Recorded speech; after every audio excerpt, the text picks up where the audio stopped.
My name's Lynette Swiger. I live in Marion County, West Virginia, in a little community called Bunners Ridge, and I grew up there, and I still live there today, in a different house than the one where I grew up. But I play the hammered dulcimer, and I learned to play the dulcimer from mainly an older lady named Patty Lumen. She learned from two men named Russell Fluharty and Worley Gardner. And I will speak about both of those people because they influenced not only her, but they influenced me as well. So going way back in the early 1970s, of course, living in a rural area, there was a lot of 4-H in the area. So you have programs when you go to a monthly 4-H meeting.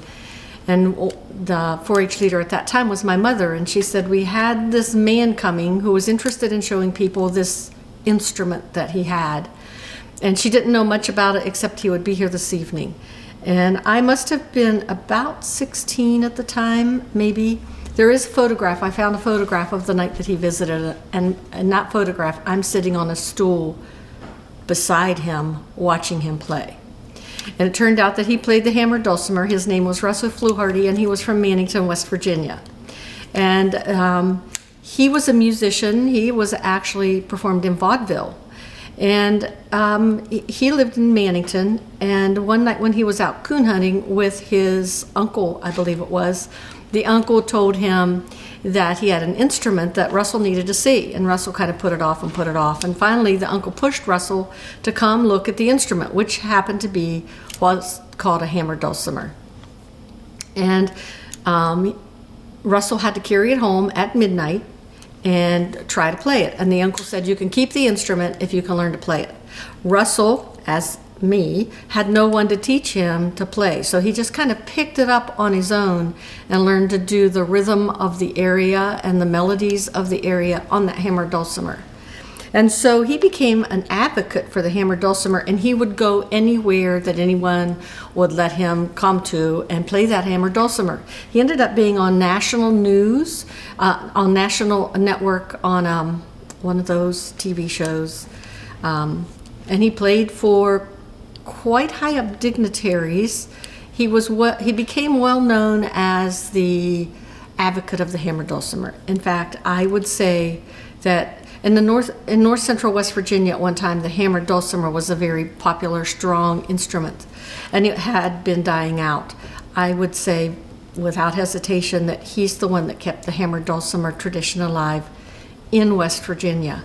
And so also in Mannington was a lady named Patty Lumen, and she of course was a young girl, and of course she told me that everywhere she wanted to be there was Russell and his hammered dulcimer. So she really had no choice other than to be exposed to the hammered dulcimer and his music, and she didn't appreciate it as a youngster. But then when she got older, went to college, she actually ended up teaching in Michigan, and she realized how special the music was and the instrument that she had been exposed to as a child. So when she would come back in the summers and come back on vacations, she would sit down with Russell and begin to learn the hammered dulcimer. And so she learned his rhythms. Later on, she met a man named Worley Gardner. He would play at a place called Percival Hall in Morgantown every Thursday evening, I believe it was, maybe Tuesday evening. They're still playing today. And when she started going there to take her dulcimer and play her music, she met him. His rhythms were a little bit different than Russell's. They had a little more syncopation and a little more of a driving beat to them. But so she picked up Worley's techniques as well, and then ended up sort of blending those techniques into her own. So then after Russell came to our 4-H meeting, I told my mom that I want one of those dulcimers. So we found Russell's phone number and we called him and asked him if he made the dulcimers. And he said no, he didn't. He just played them. But his neighbor, Ralph Campbell, made the dulcimers, and Ralph might have one or two if I wanted to give him a call. Now this was back in the 1970s. I was young. My father had died. We had no money. And I called Ralph Campbell and asked if he had a dulcimer for sale, and he did. and it was $125. My uncle had given me the grand sum of $50 for Christmas that year, and I was saving it for something special. And I started emptying out the money in my piggy bank and counting the $50 bill, the $10 bills, the $5 bills, down to the pennies and all of the change that would accumulate in a kid's piggy bank. And I came up with $125. I can't remember if my mom had to throw a few dollars in there or not, but not too many. And so off we go to Ralph Campbell's house with all of the money in a brown paper lunch bag tied with a string around the top so nothing would fall out. And we get to his house. He didn't even count the money. I remember it plunked down on his coffee table. And he brought the dulcimer out, which is here. I'll give it a little play for you here in a minute. And he said, "Here it is." And he handed me the hammers. And I said, "Okay, how do you play it?" And he said, "I don't know, I just make them." Now remember, Russell Fluharty had said, "I don't know how to make them, I just play them." Neither one taught and made the dulcimers. So here I go home with it, and now I stalk, we would say stalk today, I stalked Russell. And anytime I knew he was playing somewhere, I would go listen to him, because back in those days, there were no recorders. Cassette recorders were just coming out, but we didn't have one yet. So I would have to listen and just watch his technique and go home and try to play. And so that's what I did. Now, his dulcimer was very crude. Let's just say primitive. It was very primitive. And it rattled, it banged, and it just had piano wire as the strings. Ralph had put screws under the strings on top of the bridges so that it zizzed when you would hit a string. So I replaced all of the screws with toothpicks. And then the dulcimer began to buckle, and my uncle, who was a musician, took a great big old screw and just screwed it into the side to hold that buckling down, and it's still holding today. So this is a very primitive instrument, and it only played in the key of C. So after I learned a few songs and wanted to play with a few people, my uncle being a musician too, I would listen to people play for a while. We always played music around my house. Two uncles played music, and whenever we gathered, there's always music. They're always singing and playing music, guitars in the background. The kids are running around yelling and screaming, and so I knew that we would be playing. There would be music playing at birthday parties and such. So I would let them get warmed up, and then I would come out with the dulcimer. You could almost see them go, here we go. So they would accommodate me and play a couple of songs in the key of C, which is not a favorite around here. That is not a favorite key of musicians. Around here, the two favorite keys are G and D, not C, for their voice and for the chords. And so they would play 2 or 3 songs with me, and then one of them would look at the other and they would say, let's play whatever, maybe in the key of F, or maybe in the key of A, which was not me at all. And so that just kind of filtered me out, and I just slunk away. And so, but I would play every now and then. And I played in the Russell style. And by the way, when I would take this dulcimer anywhere, there were no dulcimer cases either. And I would carry my dulcimer case like Russell did. You would wrap it up in a quilt and tie it with baling twine. You would tie the quilt closed with baling twine in 2 or 3 places, and you would unwrap the quilt and save the baling twine when you got to where you're going and not lose it, because you had to wrap it back up to take it home. And that's the way it was transported. There were no electronic tuners back in the day. There may have been pitchforks, but you couldn't carry a pitchfork around with you. You tried to tune it before you left home, but as I said, it was primitive, and it had 2 sides. There was a bridge in between each, in between the middle of a set of strings. And so if one side of the string was supposed to be the C note, the other side would be the G note. And if it wasn't quite right on both sides, you would move the bridge. It was a movable bridge one way or the other, which meant the C, if it was perfect, would go up or down, and the G was perfect, and vice versa. So the tuning was never perfect, and what Russell explained was that you learned to tune by ear. You usually play by ear, but you learned to tune by ear, and you got it as close to what it should be as you could. So that was the Russell component. And later on, I went to the Buckwheat Festival in Preston County, and I heard what I thought was a dulcimer playing. So like this little Pied Piper, I followed the dulcimer sound, and there was Worley Gardner, who had also taught Patty Lumen. I didn't know Patty at this time. There was Worley Gardner playing, and his music was amazing. It was a lot faster, and it was a lot more syncopated. So then I start stalking Worley Gardner in the same way that I did Russell, and learning to play in the Gardner style. And then later on, I met Patty Lumen. Later on, in the early 90s, I had gotten married, still have the old dulcimer, didn't play it too often, and we had kids. And my oldest was maybe 7 or 8, and my youngest would have been about 5 or 6 maybe. And my grandfather died, and we were young. We had, again, no money. That's kind of the story of my life. And we had young children. We were paying babysitting bills. We were buying diapers, baby food, all of that, and paying a mortgage. And so I found Russell and Worley, I found out that this lady named Patty Lumen knew how to play the dulcimer. My grandfather had died and left a little bit of money to me. And so I called Patty Lumen and I said, I hear you play the dulcimer. Do you know where I could buy a new one? And she told me she preferred the Dusty Strings Company in the state of Washington because they used the patents from Sam Rosetta, who was a West Virginia dulcimer maker. He couldn't keep up with the demand for his dulcimers, so he sold his patents to the Dusty Strings Company.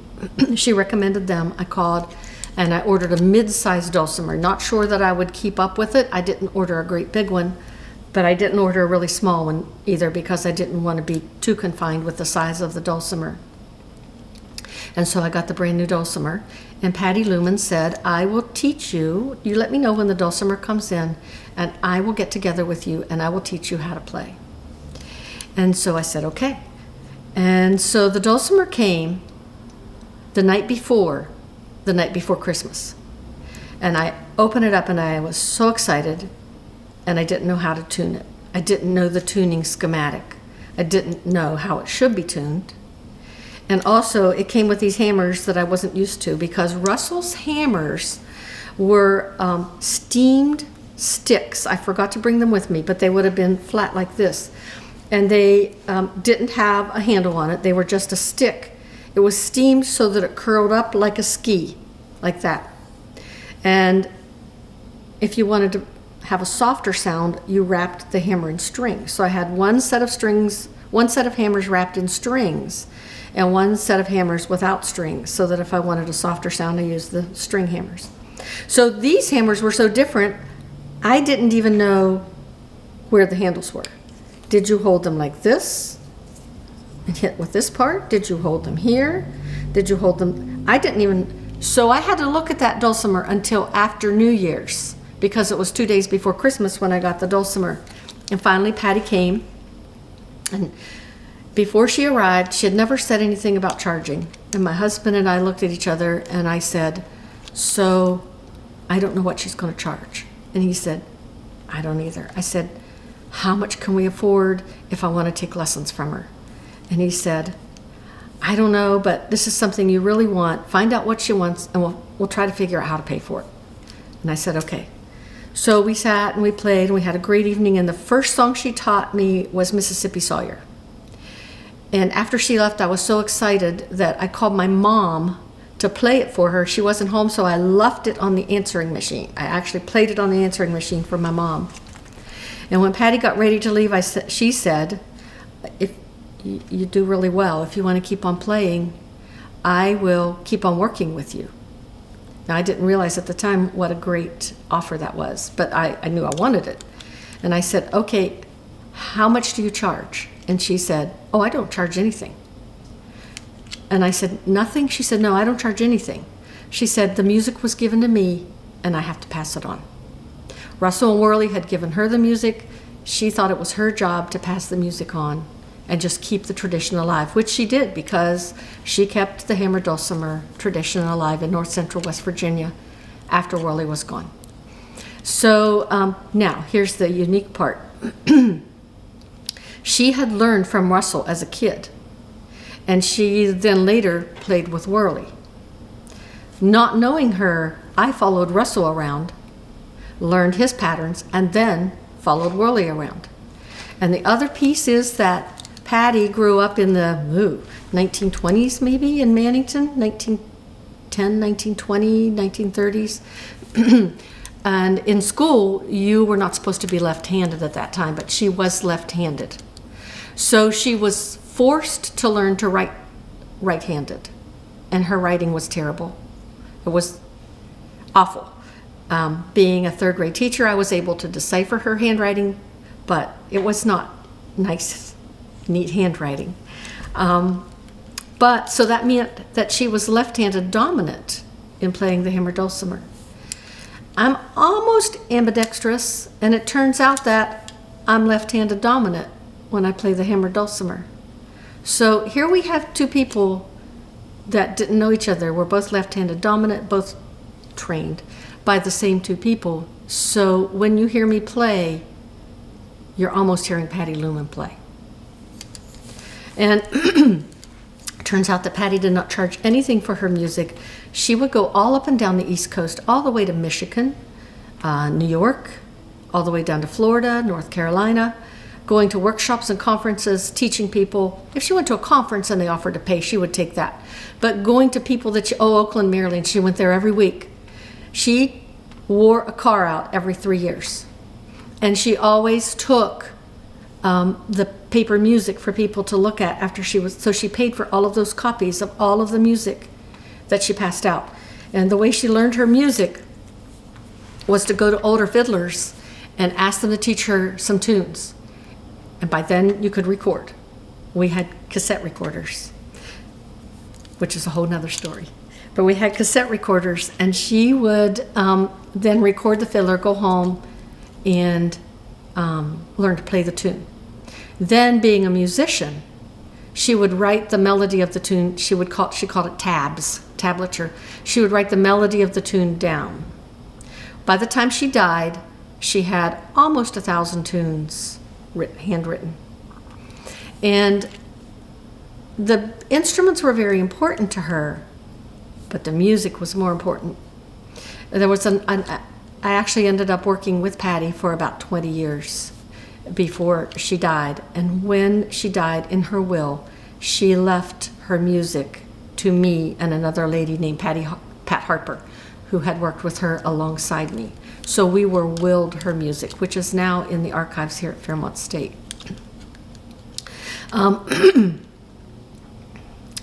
Patty was a unique person, as was Russell. Patty had a music room filled with old, valuable instruments, because growing up in Mannington, her family had a feed store. Her mother had a knack for knowing things that would be valuable and what to collect. And so when people came in to buy feed, her mother would say, if you have an old instrument that you want to get rid of, you can pay me with that instrument in place of money.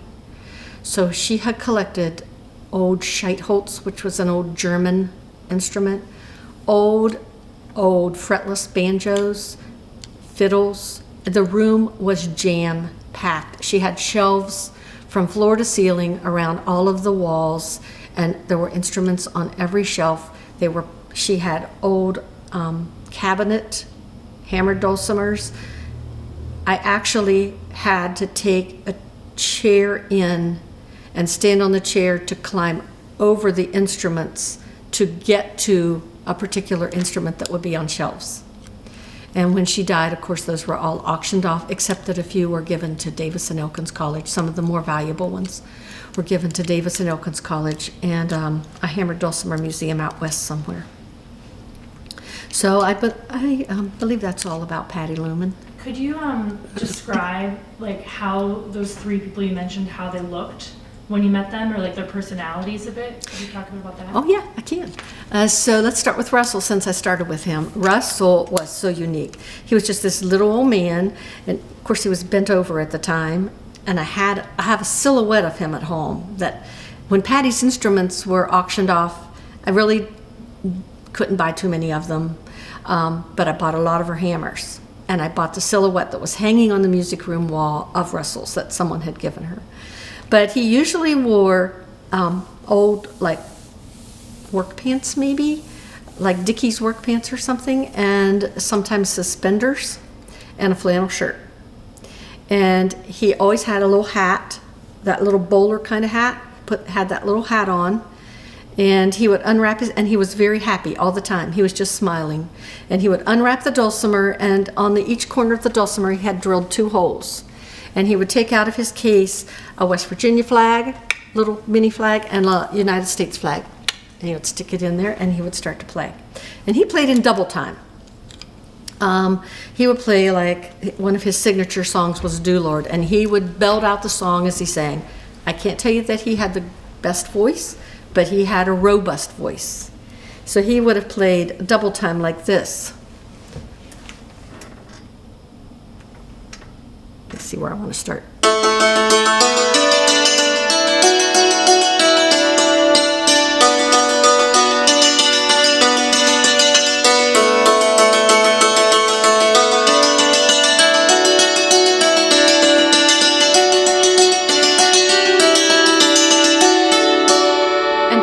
Songs, he always climbed up. He always climbed up to finish the chord out. That's how, and so that's pretty much how I do it today. But he double timed everything. That wasn't a real good version, but let's try.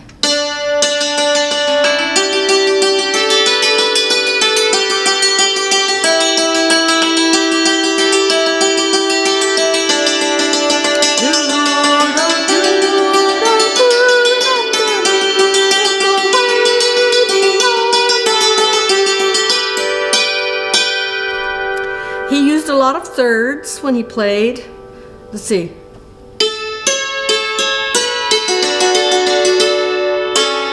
know, he used a lot of thirds to end a song, or if there was a pause in the music, he would put a third in, or he would sometimes put a harmony note in. Worley, I can't tell you too much about him personally. He had a lot of unique tunes that were his family's that were unique to him, and we really haven't heard many other places other than coming from Worley Gardner. Patty was about 6 feet tall. Her feet matched her height, and she had gray hair, and she was a very kind person. And what was I going to say about her? Tall, just very tall, long feet, and just very giving and kind. Gray hair. I was going to tell you something about that. When it comes back to me, I'll say it. Did she wear like any specific clothing, or? She did not. She usually wore blouses and polyester knit pants. Sometimes her students loved her, and she had a hard time finding pants that were long enough.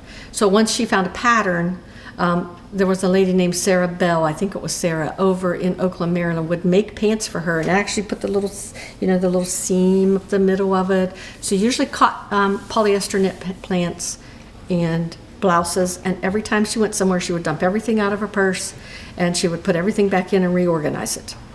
Everything had to be reorganized in that purse, but to walk in her house, there were stacks of paper here and there and file folders here and there, and everything just stacked everywhere. But her purse was organized. And somewhere at home, they may be here, it's here in the archives, I have one of her calendars. She got one of the books that are calendars, and she's writing in there everything that everywhere she had to go, and even up into her early 80s. The book is just filled with appointments. One thing that's interesting is that as Patty began to age, when we would play together, she played beautiful, beautiful harmonies. And we would start playing together, and the first time she did it, we were on stage at Glenville, and we're playing West Virginia Waltz, and the second time we went through it, she went into another song, and I kind of actually stumbled and looked at her, and she said, go ahead. Okay, so, and then I realized she was doing the harmony. And then every time we played that song, I listened for the harmonies. So usually by the second time through, she would bring in harmonies on the songs we were playing. It was just, I waited for the magic to happen, is what I used to say. And she was the lead player, and I was just the backup. Until as she aged, I noticed that we were both about equal. And then as she aged a little more, she became the weaker player, and I took the lead. So that was a little interesting. And then, as I said, she was an older lady when she came to visit us. I must have been in my early 40s or something at that time, maybe mid 40s.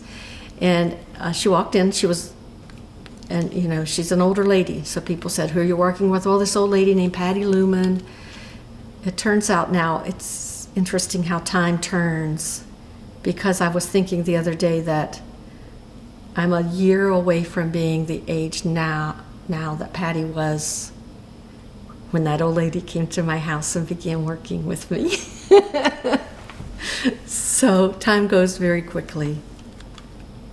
And that's all about Patty Lumen. And could you pretend like there's not a video camera? Could you just describe your dulcimer and kind of describe what it looks like, what parts make it up? So it is a stringed instrument, but it is also a percussion instrument because you bang on it. And mine is trapezoidal shaped. The old one from Russell is a rectangle, but if you look at the strings inside the rectangle, they are strung also in almost a trapezoidal shape, because the low strings are at the bottom and the high strings are at the top. And on mine, the lowest is on the bottom right, and it goes semi up the scale. It skips a few notes, puts a few sharps or flats in. And there are 3 bridges that I can play on mine, so I can keep on going. So like I said, the lowest is on the bottom right and the highest is on the top left. There are only 2 bridges on the old one, left and right bridge. And so, of course, there's a little, maybe a sound absorber on each bridge. My bridges on this instrument, the new instrument, are not movable. They are mathematically precise according to Dusty Strings. Nice. Those bridges are movable, and it is never quite in tune. And could you also describe kind of you kind of mentioned that Patty was really responsible for keeping the scene alive after Willie Gardner left. Can you talk a bit about what that looked like? Like, how many dulcimer players were there? Were there hundreds of dulcimer players all around, or was it just in this area? Working with her, she had a group at Central Church that's still there. Not as many there now. A group in Oakland, Maryland. And then a group maybe in Elkins. And then she just knew individuals in different states. In this area right here, I would say there were at least 20 hammered dulcimer players. They're still here. They're not as visible as they were when she was here. I would say there are a good 10 in this area right now, but it was a very visible scene when she had more students. Mm-hmm. And if you this was your moment to pitch, why the hammered dulcimer? What would you tell someone about what drew you to it? What do you love about it? I love the sound of it. I love that I grew up playing the piano, so it's semi like the piano. And then my grandparents watched me when I was a little girl until I went to school. And back then it was you went to school in first grade. And my grandparents lived beside of us. My uncle was 13 years older than me, and he was away at school while I was with them during the day before I went to school. And he loved music. And in the upstairs of their house where his bedroom was, he had a set of drums. They were blue. And there were maybe 3 or 4 drums and a snare there. I was mesmerized by those, still thinking of it today. And I really wasn't allowed upstairs, but every now and then I would creep up there and I would look at the drums And if I thought Nanny was busy, I would go tap on the drums. Lynette, leave those drums alone. Those are Johnny's. Come on back downstairs. So down I would come. But I remember I loved those drums. So I think I have some percussion in me. And so this is a stringed instrument with some piano bits attached, but it's also a percussion instrument. And having played the piano, I can read music, but I can also play by ear. And that brings me to how Patty would teach us. So the tradition in the mountains is it's an oral tradition. And so if you are going to learn to play music, you go to someone who can show you how to play. Because back in the day, people didn't read music, they didn't have commercial instruments, and they didn't have a way to record anything. People would travel for miles and miles and actually spend the night or spend a weekend or spend a week learning music from what they would call a master fiddler or musician, and then come back home and learn the music. Or practice the music they had learned. They had to carry it in their head. And then to pass it on to someone else, again, the oral tradition. Teach me a little segment. I play it and play it and play it till I have it. Teach me the next segment, and I play it and play it. And so it was an oral tradition. When Patty would teach me, she would make me learn the entire song in my head. So I carry a lot of songs in my head. Sometimes I have a hard time pulling it out, but once I can pull out the beginning, I can usually play the whole song. And so I had to learn in the traditional oral way. And then after I learned the song, she would give me the paper. Remember those papers I talked about that she transcribed? So I learned in the oral tradition. But if you like percussion, you would like this instrument. If you like the sound of it, it has kind of dulcimer means sweet sound. It has a nice sound to it. If you like stringed instruments, you would like this. And I just enjoy it for those reasons. And do you play with other people, or do you usually play as a solo? My husband had always wanted to learn to play the guitar. And I remember my uncle played the guitar. He learned from my other uncle. So, like you hear Patty and Russell and Worley and me, you hear both uncles in my husband, because when my dulcimer came, he said, okay, I'm going to start playing the guitar. So every week he would go over to my Uncle John's house, and he has a music room, and they would play in the music room. So he'll tell you he can't play the guitar very well. He's quite a good guitar player. And so we played together at home some. My uncle died about 4 years ago. He just lived up the road from me. And so the 5 of us who used to played with him every week still get together and play there. If people ask me to play out, I will, if I'm not too busy. I don't perform much. I just, at this age, Patty's original age, I enjoy playing with my buddies over in the music room. And I would teach my grandkids, but they're also busy with sports that we don't have a lot of time to teach them. Could you play a couple of of the tunes that you learned from Patty? Mm-hmm. Now, in West Virginia, when you play a tune, a lot of our tunes go way back. You don't worry in West Virginia so much about the genealogy of the tune as to where it came from. What you acknowledge is who you learned it from. So when you announce a tune, you'll say, I learned it from Patty Lumen, who learned it from Orly Gardner and such. Okay, so do you want me to play the old one or the new one first? Maybe this one while we're set up here. Okay. So one of my favorites is Birdie. It's from Orly Gardner. And as Patty would have put it, there were a lot of birdies out there, but only one West Virginia birdie, and that's Orly Gardner's. So this is Birdie.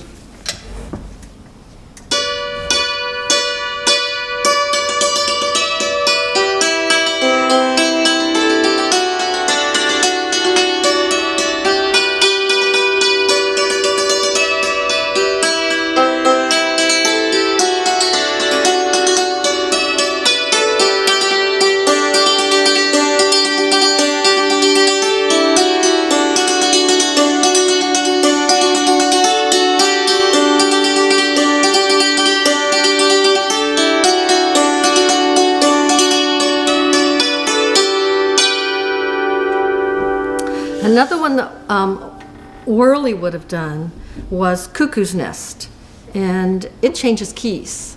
So what Jerry Milnes has said that they've researched, they believe these older tunes that change keys from part A to part B could be of German origin. So this is Cuckoo's Nest, and it again comes to me from Patty Lumen, and to her from Worley Gardner.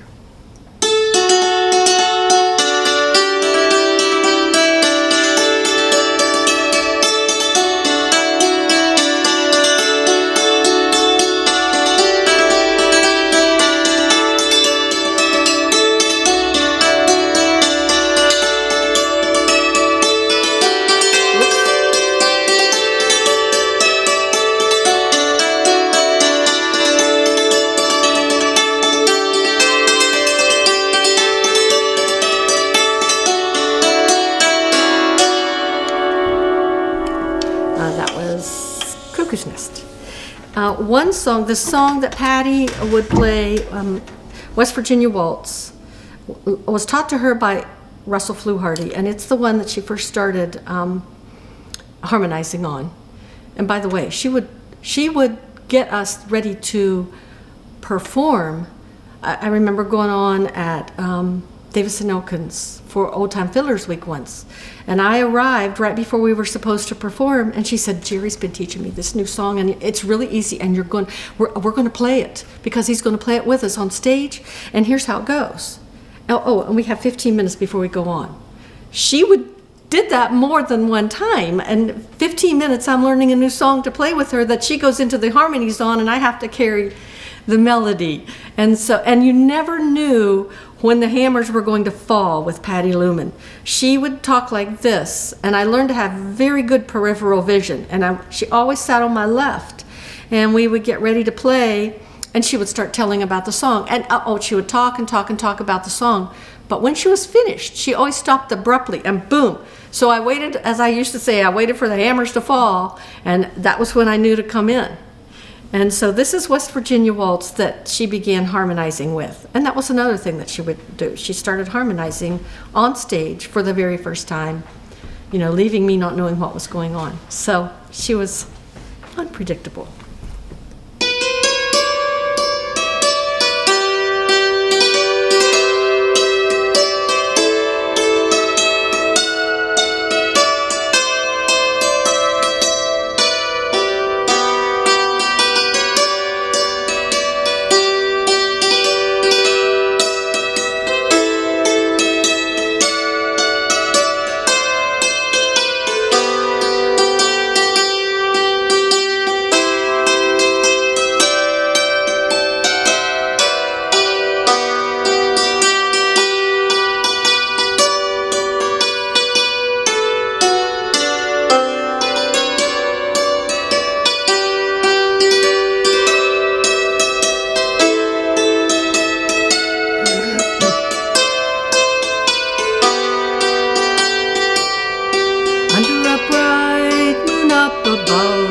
We met one night and fell in love in West Virginia, where the mountains touch the sky. The rhododendron was in bloom as we strode beneath the moon. So play that West Virginia waltz for you and I. It seems I hear the hills of West Virginia calling. The ground is bare, the autumn leaves will soon be falling. Back to the land where skies are blue, sweetheart, I'm coming home to you. So play that West Virginia waltz for you and I. Now that came, there's two more verses and I can't remember those. That came from Russell. I believe Paul Crane wrote the words, we believe. Then we find out that in World War II, someone came home and heard us playing it and told Patty they had heard it played on the radio in England during World War II. So was it a commercial song? Was it a song from West Virginia that was played commercially? that's as far back as we really know the history of that tune. It's kind of fascinating. I want to learn that one. Yeah, it's a good tune. Yeah. And I'll play one more on this for you, and then I'll play on that for you. So one of my favorite style song is a modal, and a modal is almost a minor song, sometimes called an A to G tune, because the first chord is usually A or A minor, and the second chord that you're going to play is G. And they, from what Patty told me, they originated in West Virginia and Eastern Kentucky. And now they're played, of course, all over, but this kind of is where they originated. Maybe going back to the bagpipe, the off sound of the bagpipe. This is Cold Frosty Morn.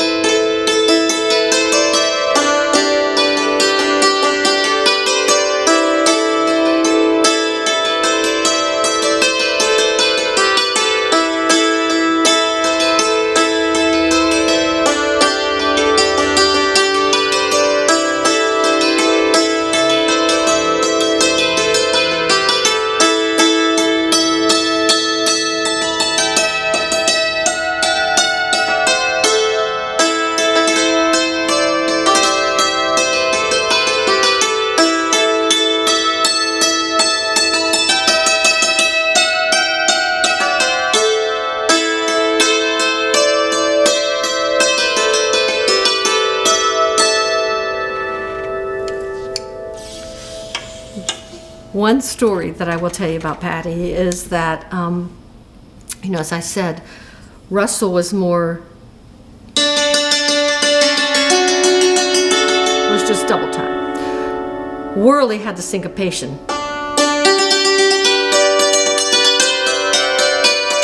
Okay, so Patty would come to my house and teach me a few songs. I would work on them. She would come the next week. I'd play them for her. Well, one week I had learned all the songs that she gave me. And so I had just gotten a cassette tape of Worley Gardner. And on that cassette tape was What a Friend We Have in Jesus. And so I played it and I learned it and I listened to Worley and I learned to play it. And so ended up, she came back and I played all the songs through for her that she had taught me. And I said, well, I learned one more. I had an extra time. She said, well, let me hear it. What is it? I said, it's What a Friend We Have in Jesus. And she said, well, let's hear it. So here's how kind of I played it.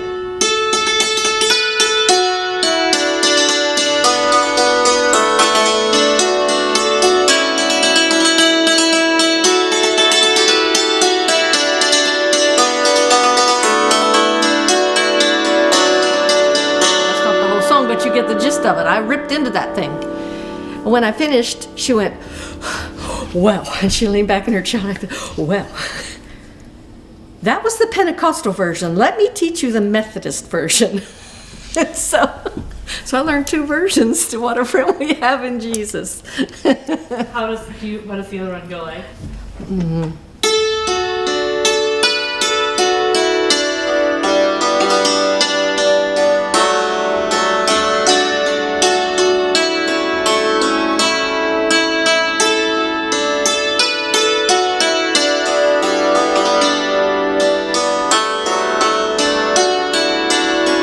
Switching over.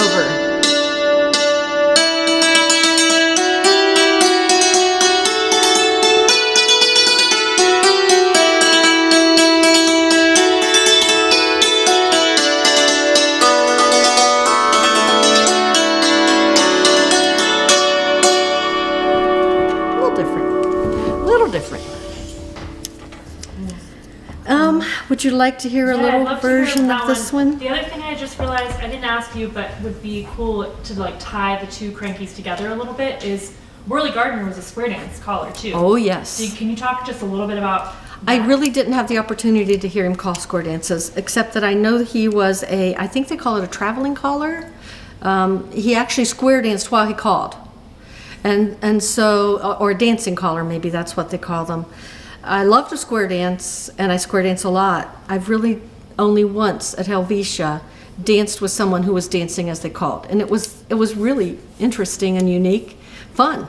But I didn't go to any of his dances. I've listened to some of his recordings, And can you talk a tiny bit, you were talking to Lou about these beans. Mm-hmm. Can you talk a bit about those beans that you got, about Lou? Or like Sure. Let me check my time here. Yeah, just really briefly. Okay.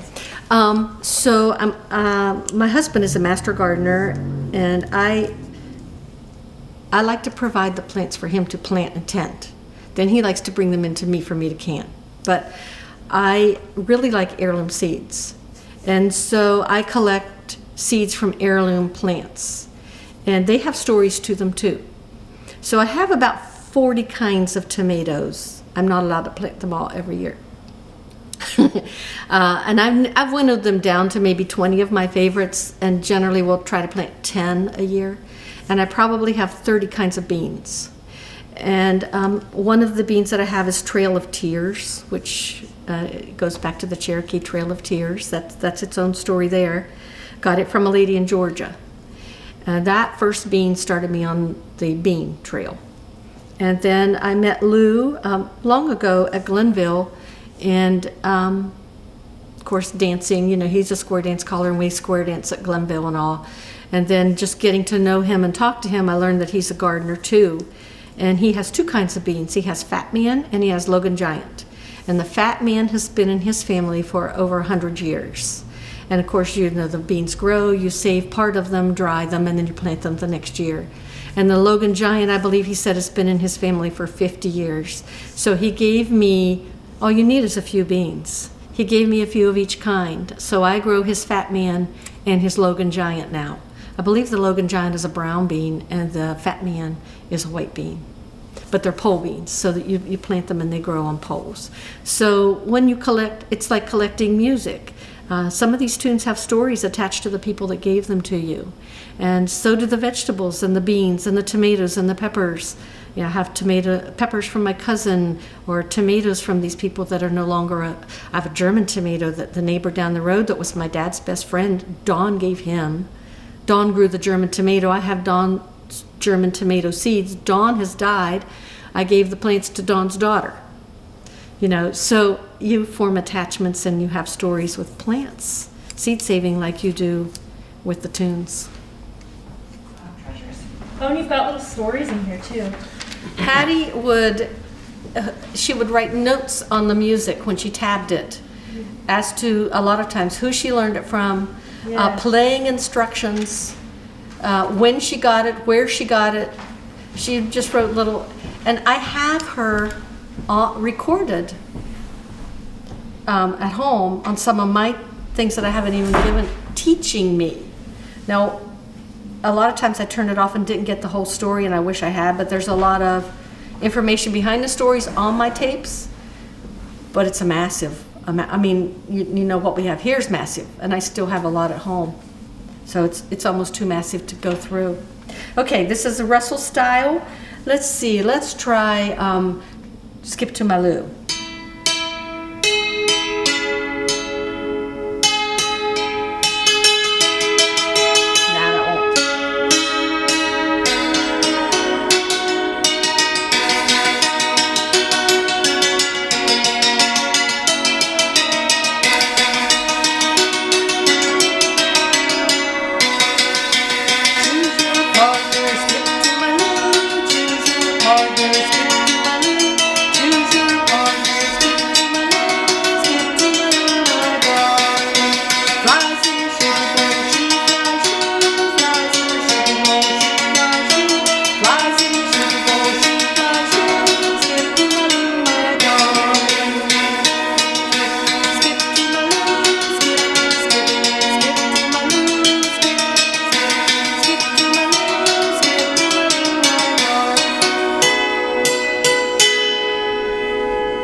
It's amazing the sound on that low string that has the rattle you were saying.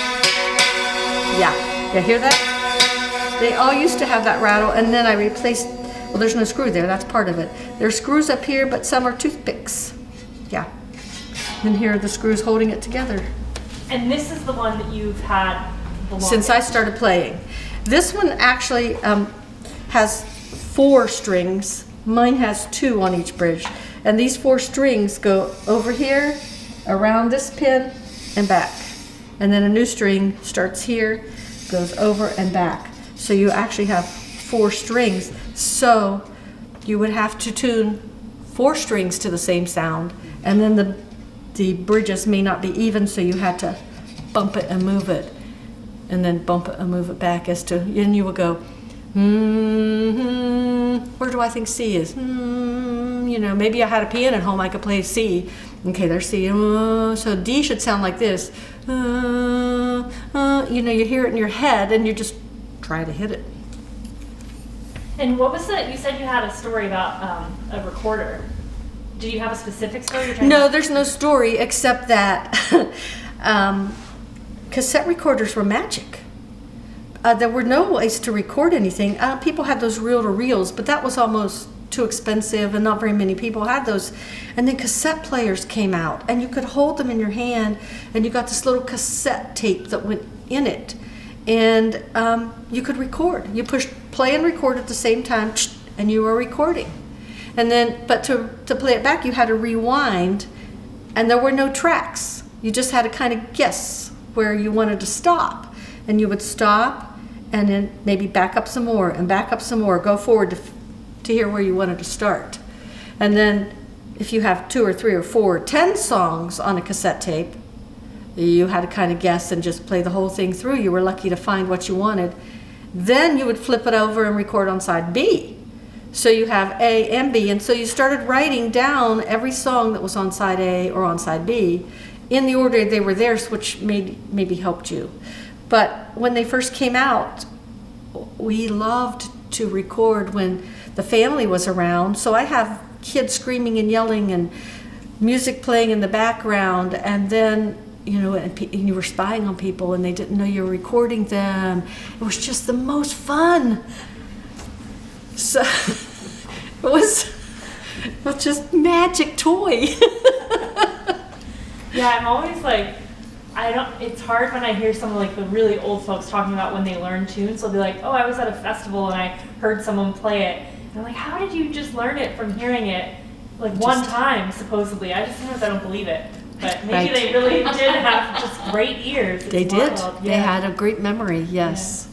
Well, thank you so much for doing this. I hear like 30 crankies that I would make, so. Okay, Yeah. so I did touch something that was okay. Yeah. Cool. How can we...